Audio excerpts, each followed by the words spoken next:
2, 3. After you're gone and left me crying, after you're gone, there's no denying you feel blue, you feel sad. You lost the dearest pal that you ever had. There'll come a time and you'll regret it. There'll come a time, don't you forget it. Someday, cold and blue-hearted, your heart will break and you'll be right where we started. After you're gone, after you're gone away.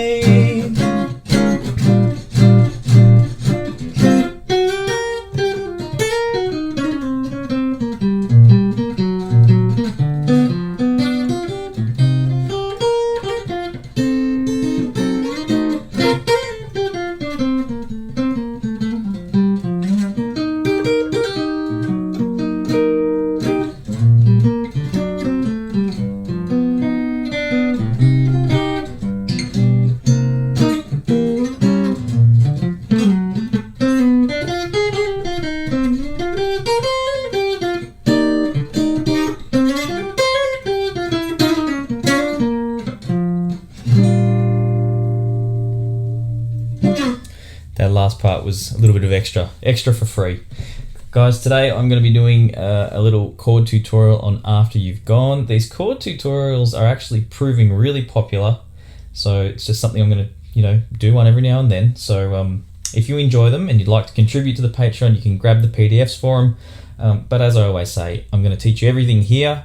The Patreon just gives you the opportunity to contribute if you like, okay, on various levels. So speaking of the Patreon, I've got to thank Ethan Kent, Euros Stuchin, I hope I said that right, Matthew Zimmerer, Alan Keller, Andy Burla, and guys, all of you have given amazing feedback and it's extremely encouraging, so thank you very much.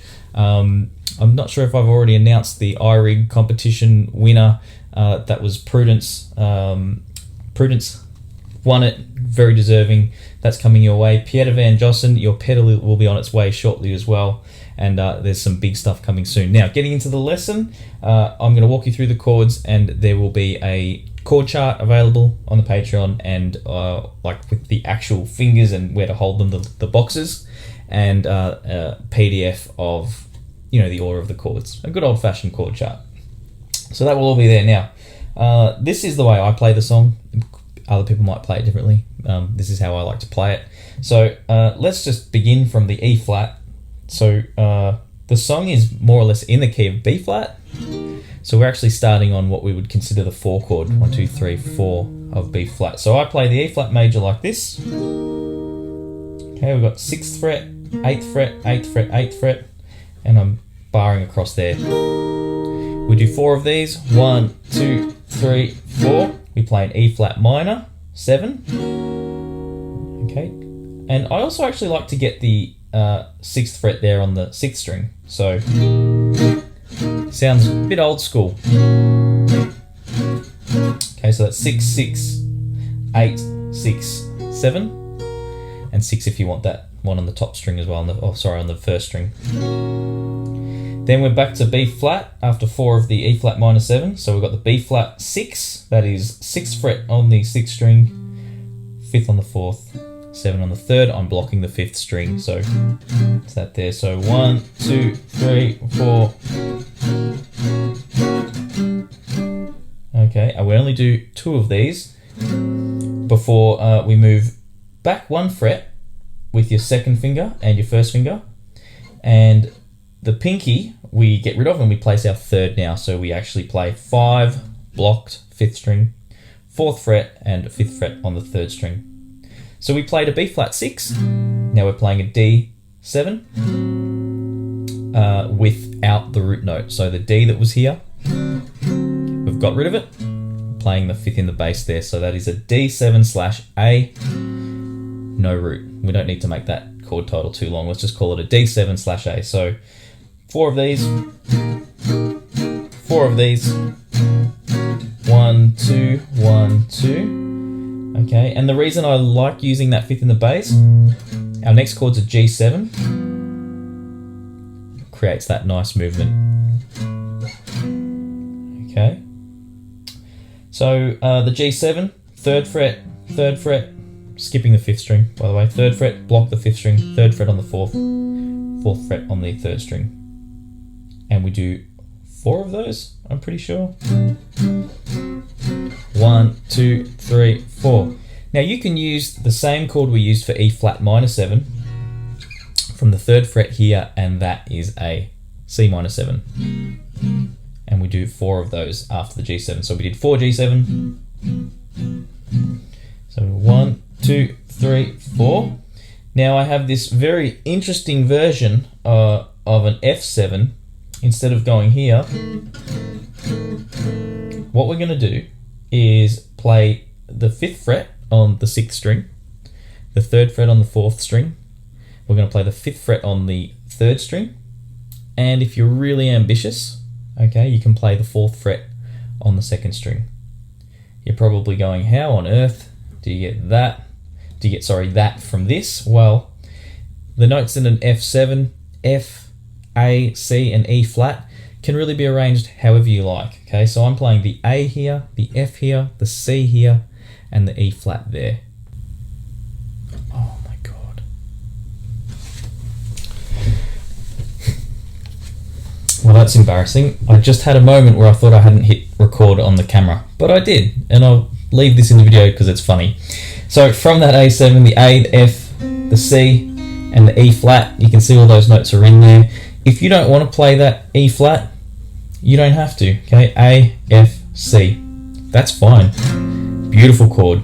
Add the E flat, a little bit more spice, okay?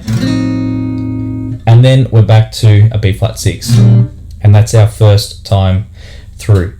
And by the way, the reason that's so stressful if I hadn't recorded that is, you know, with a baby at home, such limited time to get these videos done. Yeah, so you probably saw my shock horror. Okay, so moving along, that's the first time through, guys, and that covers a lot of the chords that you're going to use the second time. This is not the hardest one. It's not the longest chart, but it's a good one. Rest assured, though, it does get a little busier towards the end. So we come back to the E flat 4 times. 1, 2, E flat minor 7, B flat 6, D7, G7. Now this bit's new, okay? We go C minor 7, play a G7, okay? The same G7 as before, back to C minor 7. Now we play an E diminished 7, so that's 2nd fret on the 4th string, 3rd fret on the 3rd string, 2nd fret on the 2nd string, and 3rd fret on the 1st string. So play that once, move that chord up 3 frets, okay? 1, 2, 3. And then we're back to a B flat 6, D7,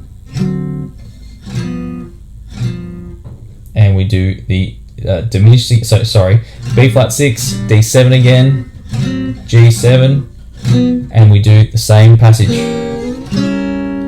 Now we play B flat 6, B diminished 7, okay, that's the 7th fret, 6th fret, 7th fret, C minor from here, 8, block the 5th, 8 and 8 on the 4th and 3rd, and then we do an F7 the same way we did a D7 before. So we've got the 8 blocking the 5th string, we've got the 7, and we've got the 8. So strum that twice. Then we're playing the B flat 6 twice, then E flat major, and back to B flat 6, and we'll finish with an F7 again if we're going to start the whole song again, okay?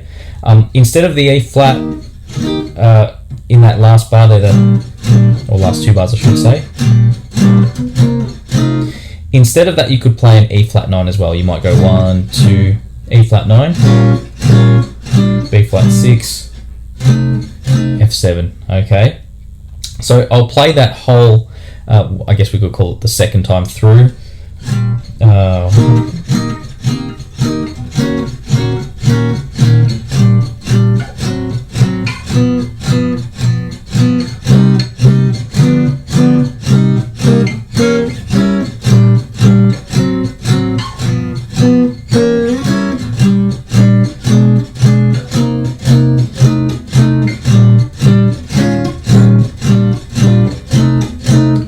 start again. Did I explain that E flat 9? So 6, block the 5th, 5, and then on the 4th, and then we just have 6, 6, 6 on those top 3 strings, okay? And that's kind of, this stuff made very popular by Django Reinhardt, Eddie Lang. They're kind of my biggest influences with this stuff. Freddie Green, you know, going right back to Count Basie. I spent a lot of time listening and pulling apart those guys to bring you these videos, okay? And also just playing in trios and in a swing band, and just not wanting to sound cheesy. You know, I wanted it to sound old and cool, not kind of, that kind of, it's like, you know, like I got a jazz chord book and just copied the chart. I really dug in and listened and tried to capture that sound. So hopefully that's working for you guys. That's the entire song. You can go back and obviously watch me sing it and play it if you can bear to listen to that again, to help you get through. That's the whole point of doing that. I also know the words kind of help you find your place. Guys, I hope you've enjoyed. It's a nice short one today. It actually didn't seem to be too much work. Not as many chords as some of the charts I've done. So hope you enjoy. Make sure you share, like, subscribe, put a comment, and I will see you all in the next video.